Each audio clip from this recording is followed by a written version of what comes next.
ಸ್ವಾಗತ. ರಾಜಕೀಯದ interesting ಸುದ್ದಿಗಳನ್ನ quick ಆಗಿ ಹೇಳ್ತೇನೆ. ನಾನು ಶ್ವೇತಾ.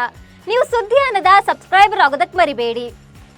ಪ್ರಜ್ವಲ್ ರೇವಣ್ಣ ಕಣ್ಣ ಮುಚ್ಚಾಲೆ ಆಟಕ್ಕೆ ಕೊನೆಗೂ ಬ್ರೇಕ್ ಬಿದ್ದಿದೆ. ವಿದೇಶದಲ್ಲಿ ತಲೆಮರೆಸಿಕೊಂಡಿದ್ದ ಪ್ರಜ್ವಲ್ ಬೆಂಗಳೂರಿಗೆ ಬಂದಿದ್ದು ಎಸ್ಐಟಿ ಅಧಿಕಾರಿಗಳು ಅರೆಸ್ಟ್ ಮಾಡಿದ್ದಾರೆ.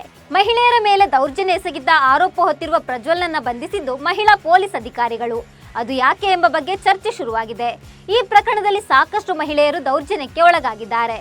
ಹೆಣ್ಣನ್ನ ಕೇವಲವಾಗಿ ನೋಡಿದ ಪ್ರಜ್ವಲ್ಗೆ ಮುಜುಗರ ಉಂಟಾಗಲು, ಅವಮಾನಿಸಲು, ನಾಚಿಕೆ ಪಡುವಂತಾಗಲಿ ಅಂತ ಮಹಿಳಾ ಅಧಿಕಾರಿಗಳಿಂದಲೇ ಎಸ್ಐಟಿ ಅಧಿಕಾರಿಗಳು ಅರೆಸ್ಟ್ ಮಾಡಿಸಿದ್ದಾರೆ ಅಂತ ಹೇಳಲಾಗ್ತಿದೆ. ಮಹಿಳಾ ಪೊಲೀಸರಿಂದ ಅರೆಸ್ಟ್ ಮಾಡಿಸಿ ಹೆಣ್ಣು ಅಬಲೆಯಲ್ಲ, ನಾವಿದ್ದೇವೆ, ಧೈರ್ಯವಾಗಿ ಬಂದು ದೂರು ನೀಡುವಂತೆ ಸಂತ್ರಸ್ತ ಮಹಿಳೆಯರಿಗೆ ಧೈರ್ಯ ತುಂಬುವ ಸಂದೇಶ ರವಾನಿಸಲು ಎಸ್ಐಟಿ ಹೀಗೆ ಮಾಡಿದೆ ಅಂತ ಹೇಳಲಾಗ್ತಿದೆ.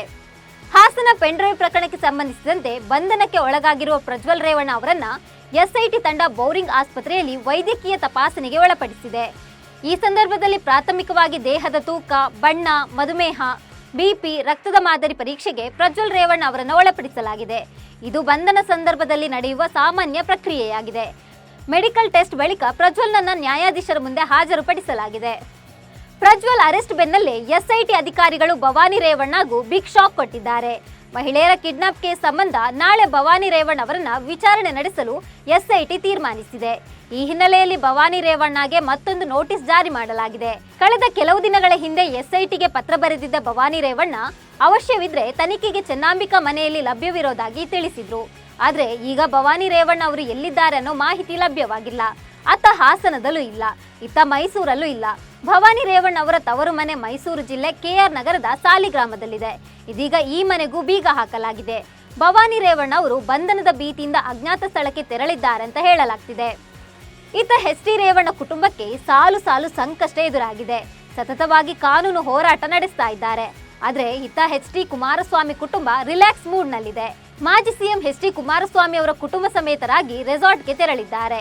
ಕಬಿನಿ ಹಿನ್ನೀರಿನ ಬಳಿ ಇರುವ ಆರೆಂಜ್ ಕೌಂಟಿ ರೆಸಾರ್ಟ್ಗೆ HDK ಕುಟುಂಬ ತೆರಳಿದೆ. 2 ದಿನಗಳ ಕಾಲ ವಿಶ್ರಾಂತಿಗಾಗಿ ರೆಸಾರ್ಟ್ಗೆ ಹೋಗಿದ್ದಾರೆ.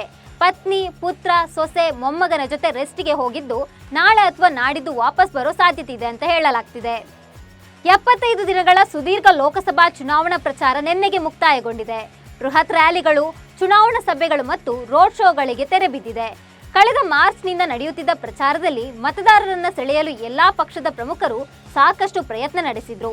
ಈ ಅವಧಿಯಲ್ಲಿ ಪ್ರಧಾನಿ ಮೋದಿ 172 ರ್ಯಾಲಿಗಳು ಮತ್ತು ರೋಡ್ ಶೋಗಳನ್ನು ನಡೆಸಿದ್ರೆ, ಅಮಿತ್ ಶಾ ಒಟ್ಟು 188 ರ್ಯಾಲಿಗಳು ಮತ್ತು ರೋಡ್ ಶೋಗಳನ್ನು ನಡೆಸಿದ್ದಾರೆ. ಇನ್ನು ಕಾಂಗ್ರೆಸ್ನಲ್ಲಿ ಪ್ರಿಯಾಂಕಾ ಗಾಂಧಿ ಅವರು ಅತಿ ಹೆಚ್ಚು ರ್ಯಾಲಿಗಳು ಮತ್ತು ರೋಡ್ ಶೋಗಳನ್ನು ಮಾಡಿದ್ದಾರೆ. ಪ್ರಿಯಾಂಕಾ ಗಾಂಧಿ ಅವರು 108ಕ್ಕೂ ಹೆಚ್ಚು ರ್ಯಾಲಿಗಳು ಮತ್ತು ರೋಡ್ ಶೋಗಳನ್ನು ನಡೆಸಿದ್ರೆ, ರಾಹುಲ್ ಗಾಂಧಿ 107 ರ್ಯಾಲಿಯಲ್ಲಿ ಭಾಗಿಯಾಗಿದ್ದಾರೆ. ಮಲ್ಲಿಕಾರ್ಜುನ ಖರ್ಗೆ 100ಕ್ಕೂ ಹೆಚ್ಚು ರ್ಯಾಲಿ ನಡೆಸಿದ್ದಾರೆ. ಲೋಕಸಭಾ ಚುನಾವಣಾ ಪ್ರಚಾರ ಮುಗಿಸಿ ವಿಶ್ರಾಂತಿಯಲ್ಲಿರುವ ಪ್ರಧಾನಿ ನರೇಂದ್ರ ಮೋದಿ ಅವರು ತಮಿಳುನಾಡಿನ ಕನ್ಯಾಕುಮಾರಿಗೆ ತೆರಳಿದ್ದಾರೆ. ವಿವೇಕಾನಂದ ರಾಕ್ ಮೆಮೋರಿಯಲ್ನ ಧ್ಯಾನ ಮಂಟಪದಲ್ಲಿ ಧ್ಯಾನಸ್ಥರಾಗಿದ್ದಾರೆ. ಖಾವಿ ಬಟ್ಟೆ ತೊಟ್ಟು, ಹಣೆಗೆ ವಿಭೂತಿ ಹಚ್ಚಿ, ಕೈಯಲ್ಲಿ ಜಪಮಣಿ ಹಿಡಿದುಕೊಂಡು ಸ್ವಾಮಿ ವಿವೇಕಾನಂದರ ಪ್ರತಿಮೆ ಮುಂದೆ ಪ್ರಧಾನಿ ಧ್ಯಾನಮಗ್ನರಾಗಿದ್ದಾರೆ. ಧ್ಯಾನಕ್ಕೂ ಮುನ್ನ ಕನ್ಯಾಕುಮಾರಿಯ ಭಗವತಿ ಅಮ್ಮನ್ ದೇಗುಲದಲ್ಲಿ ಅರ್ಘ್ಯ ಅರ್ಪಿಸಿದ್ರು. ಜೂನ್ 1ರವರೆಗೆ ಪ್ರಧಾನಿ ಮೋದಿ ಧ್ಯಾನ ಮಾಡಲಿದ್ದಾರೆ. ವಾಲ್ಮೀಕಿ ಅಭಿವೃದ್ಧಿ ನಿಗಮ ಮಂಡಳಿಯ ಅಧಿಕಾರಿ ಆತ್ಮಹತ್ಯೆ ಪ್ರಕರಣದಲ್ಲಿ ಪರಿಶಿಷ್ಟ ಪಂಗಡಗಳ ಕಲ್ಯಾಣ ಸಚಿವ ಬಿ ನಾಗೇಂದ್ರ ಅವರ ಹೆಸರು ಕೇಳಿ ಬಂದಿದೆ. ಬಿ ನಾಗೇಂದ್ರ ಅವರು ರಾಜೀನಾಮೆ ನೀಡಬೇಕು ಅಂತ ಬಿಜೆಪಿ ಸರ್ಕಾರದ ಮೇಲೆ ಒತ್ತಡ ಹೇರಿತ್ತು. ಸರ್ಕಾರದ ಮೇಲೆ ಒತ್ತಡ ಸೃಷ್ಟಿಯಾದ ಹಿನ್ನೆಲೆಯಲ್ಲಿ ಸಿಎಂ ಸಿದ್ದರಾಮಯ್ಯ ಅವರು ಬಿ ನಾಗೇಂದ್ರ ಅವರಿಗೆ ರಾಜೀನಾಮೆ ನೀಡುವಂತೆ ಸೂಚನೆ ನೀಡಿದ್ದಾರೆ. ಹಗರಣ ಸಂಬಂಧ ನಿನ್ನೆ ಮುಖ್ಯಮಂತ್ರಿ ಸಿದ್ದರಾಮಯ್ಯ ಮತ್ತು ಉಪಮುಖ್ಯಮಂತ್ರಿ DK ಶಿವಕುಮಾರ್ ಸಭೆ ನಡೆಸಿದ್ರು. ಸಭೆಯಲ್ಲಿ ಸರ್ಕಾರಕ್ಕೆ ಮುಖಭಂಗವಾಗಬಾರದು, ಹೀಗಾಗಿ ನಾಗೇಂದ್ರ ಅವರು ರಾಜೀನಾಮೆ ನೀಡೋದು ಒಳಿತು ಅನ್ನೋ ತೀರ್ಮಾನ ಕೈಗೊಳ್ಳಲಾಗಿದೆ. DCM DK ಶಿವಕುಮಾರ್ ತಮ್ಮ ಹಾಗೂ ಸರ್ಕಾರದ ವಿರುದ್ಧ ವಿರೋಧ ಪಕ್ಷದ ಕೆಲ ನಾಯಕರು ಕೇರಳದಲ್ಲಿ ಶತ್ರು ಭೈರವ ಯಾಗ ನಡೆಸಿದ್ದಾರೆ ಅಂತ ಆರೋಪ ಮಾಡಿದ್ರು. ಇವತ್ತವರ ಸಹೋದರ DK ಸುರೇಶ್ ಈ ಬಗ್ಗೆ ಪ್ರತಿಕ್ರಿಯೆ ನೀಡಿದ್ದಾರೆ. ರಾಜ್ಯದ ಕೆಲ ರಾಜಕಾರಣಿಗಳು ಅಥವಾ ಒಂದು ಪಕ್ಷ ಮೊದಲಿನಿಂದಲೂ ಬಲಿ ಕೊಡೋದ್ರಲ್ಲಿ, ಬಲಿಯಜ್ಞ ಮಾಡಿಸೋದ್ರಲ್ಲಿ ಹೆಸರುವಾಸಿ. ತಂತ್ರ, ಮಂತ್ರ, ಕುತಂತ್ರ ಅವರಿಗೆ ರೂಢಿಯಾಗಿದೆ. ಅವರ ಹೆಸರುಗಳನ್ನು ತಾನು ಹೇಳಲ್ಲ, ನೀವೇ ಅರ್ಥ ಮಾಡಿಕೊಳ್ಬೇಕು.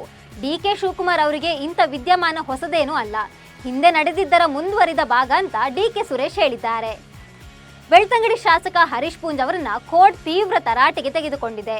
ಇತ್ತೀಚೆಗೆ ಹರೀಶ್ ಪೂಂಜಾ ಪೊಲೀಸ್ ಠಾಣೆಗೆ ನುಗ್ಗಿ ಪೊಲೀಸರನ್ನ ನಿಂದಿಸಿ ಬೆದರಿಕೆ ಹಾಕಿ ಕರ್ತವ್ಯಕ್ಕೆ ಅಡ್ಡಿಪಡಿಸಿದ್ರು. ಈ ಪ್ರಕರಣ ಸಂಬಂಧ ದಾಖಲಾಗಿದ್ದ ಎಫ್ಐಆರ್ ರದ್ದತಿ ಕೋರಿ ಸಲ್ಲಿಸಿದ್ದ ಅರ್ಜಿ ವಿಚಾರಣೆ ವೇಳೆ ಹೈಕೋರ್ಟ್ ಶಾಸಕರ ವಿರುದ್ಧ ಅಸಮಾಧಾನ ಹೊರಹಾಕಿದೆ. ಪೊಲೀಸರು ಭಯೋತ್ಪಾದಕರನ್ನ ಹಿಡಿದು ತಂದಾಗಲೂ ಪೊಲೀಸ್ ಠಾಣೆಗೆ ನುಗ್ತೀರಾ? ಪೊಲೀಸ್ ಠಾಣೆಗೆ ಏಕೆ ಹೋಗಿದ್ದು? ಶಾಸಕರಾದ ಮಾತ್ರಕ್ಕೆ ಠಾಣೆಗೆ ಹೋಗಿ ಪೊಲೀಸರ ಕೆಲಸಕ್ಕೆ ಅಡ್ಡಿಪಡಿಸಬಹುದಾ? ಇದನ್ನೆಲ್ಲ ಒಪ್ಪಲು ಆಗೋದಿಲ್ಲ. ನಾಳೆ ನ್ಯಾಯಾಧೀಶರು ಹೇಗೆ ಕೆಲಸ ಮಾಡ್ತಿದ್ದಾರೆ ಅಂತ ನೋಡಲು ಕೋರ್ಟ್ಗೆ ಬಂದು ನಮ್ಮ ಮುಂದೆ ಕುಳಿತರೆ ಹೇಗೆ? ಆಗ ಏನು ಮಾಡೋದು ಅಂತ ನ್ಯಾಯಮೂರ್ತಿ ಕೃಷ್ಣ ಎಸ್ ದೀಕ್ಷಿತ್ ಅವರಿದ್ದ ಪೀಠ ಖಾರವಾಗಿ ಪ್ರಶ್ನಿಸಿದೆ. ಲೋಕಸಭಾ ಚುನಾವಣೆಯ ಬಹಿರಂಗ ಪ್ರಚಾರ ಮುಗಿದ ಬೆನ್ನಲ್ಲೇ ಗೃಹ ಸಚಿವ ಅಮಿತ್ ಶಾ ಅವರು ಪತ್ನಿ ಸೋನಲ್ ಶಾ ಜೊತೆಗೆ ತಿರುಪತಿ ದೇವಸ್ಥಾನಕ್ಕೆ ಭೇಟಿ ನೀಡಿದ್ದಾರೆ. ಆಂಧ್ರ ಪ್ರದೇಶದ ತಿರುಮಲದಲ್ಲಿರುವ ತಿರುಪತಿ ವೆಂಕಟರಮಣ ದೇವಸ್ಥಾನದಲ್ಲಿ ಅಮಿತ್ ಶಾ ಪ್ರಾರ್ಥನೆ ಸಲ್ಲಿಸಿದ್ರು. ಬಳಿಕ ಸೋಷಿಯಲ್ ಮೀಡಿಯಾದಲ್ಲಿ ಪೋಸ್ಟ್ ಒಂದನ್ನು ಹಾಕಿ ಶ್ರೀ ವೆಂಕಟೇಶ್ವರ ಸ್ವಾಮಿಯ ಕೃಪೆಯು ಪ್ರತಿಯೊಬ್ಬರ ಜೀವನದ ಮೇಲಿರಲಿ, ಎಲ್ಲರಿಗೂ ಉತ್ತಮ ಆರೋಗ್ಯ ಮತ್ತು ಸಮೃದ್ಧಿಯನ್ನ ತರಲಿ ಅಂತ ಬರೆದುಕೊಂಡಿದ್ದಾರೆ. ಇವಿಷ್ಟು ಪೊಲಿಟಿಕಲ್ ಹೈಲೈಟ್ಸ್. ನಮಸ್ಕಾರ.